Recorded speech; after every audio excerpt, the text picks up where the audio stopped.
It was 9:20 p.m. when the first bombs went off at a soccer match between France and Germany. A man wearing a suicide explosive suit was denied entrance when the explosives were discovered during the security check.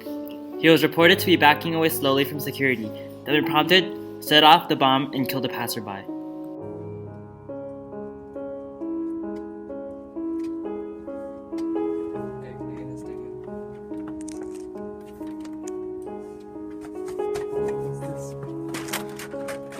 Back away.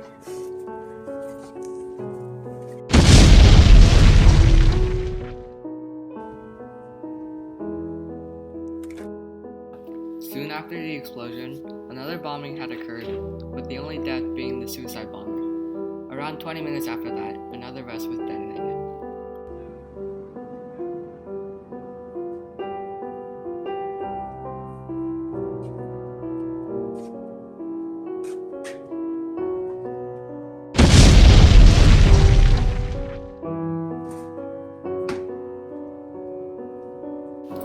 As these explosions had taken place, 3 shootings had also occurred near different restaurants, killing 39 people combined, with 27 injured or in critical condition.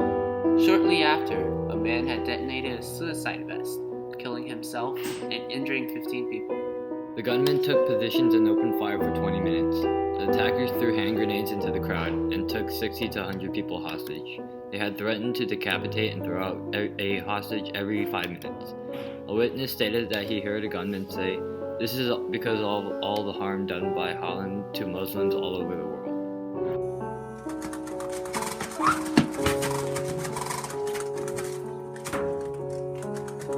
At the same time as the bombing, a mass shooting and hostage situation had taken place at the Bataclan Theater. The band, Eagles of Death Metal, was playing to 1,500 people. Then, 3 men with assault rifles had entered the theater.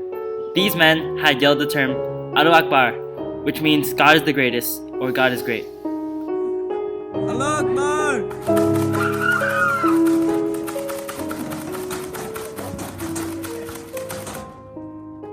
15 minutes later, the Brigade of Research and Intervention, followed by the tactical unit RAID, had arrived to the theater, assaulting it after there were reports of hostages being killed.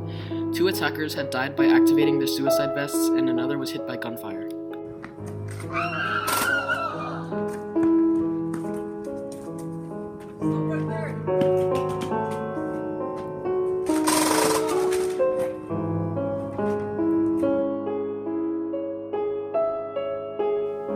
The powerful group in this situation are ISIS.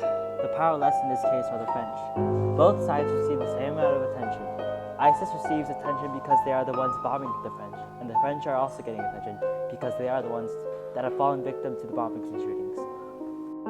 ISIS has the power because they're the ones bombing the French, and the French didn't realize what had been happening, and that put them at a disadvantage. It happened too quickly for the French to react toward the hostility. There isn't really any class struggle, but the terrorists attempted to instill fear and cause chaos in France by using force. However, this attack only united the world, where we prayed for the well-being of Paris and other countries that had been affected by ISIS. Because of this attack and several of the other attacks by ISIS, Muslims have been alienated and deemed as terrorists. The powerless are suppressed by the powerful due to a series of attacks at not just the ones that had taken place on November 13th, but also the Charlie Hebdo attacks that took place on January 7th. Many families have been torn by these attacks, that combined had 147 casualties. Wealth distribution does not play a major role in this situation, as ISIS's motive is to convert others to their religion using any method they have.